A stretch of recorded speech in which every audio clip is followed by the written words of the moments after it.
একজনের নাম অসীম দাস, যাকে আমি ব্রড ডেথ হিসেবে পাই আর কি।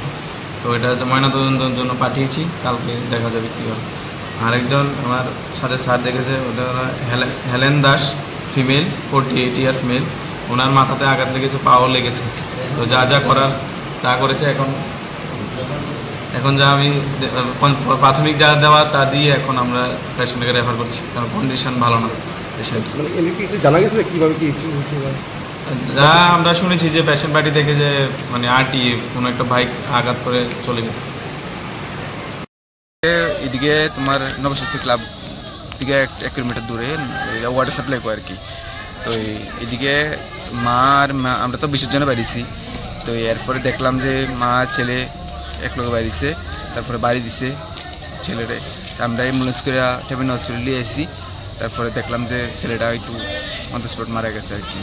কজনের বাড়ি দিছে? 2 জনের। মা ছেলে বাড়ি দিছে? না না না না, আরেকটা জানা একটা মহিলা আসলো, কি আমরা জানি না। ওই মহিলার বাড়ি দিছে এবং একটা বাচ্চার বাড়ি দিছে? না, হ্যাঁ, বাচ্চার অন দ্য স্পট মারা গেছে। তারা কি দশমীতে বাড়ি ছিল? দশমীতে বাড়ি ছিল আমি করতে পারি না, আমরা বাড়িছি আর কি। দশমী তোমার বাড়ি ছিল, রাস্তা কিনারে বাড়ি দেখতে আইছিল? হ্যাঁ, দেখতে আইছিল। বাইকটা কি দোষে টোষে এরকম ভাই? না, এরকম কিছু জানা আছে না। এটা কি ক্যানেল চমড়ি ওয়াটার সাপ্লাই গেছে? হ্যাঁ হ্যাঁ হ্যাঁ। আচ্ছা, তারা বাড়ি কোন জায়গায়? ওইখানে তো বাচ্চাটার বাড়ি তো তোমার জেল রোডের বাড়ি, জেল রোডের কাছে বাড়ি। আর মহিলাটার বাড়ি করতে পারি না। এখন কি জেলা হাসপাতালে? জেলা হাসপাতালে ভর্তি আছে।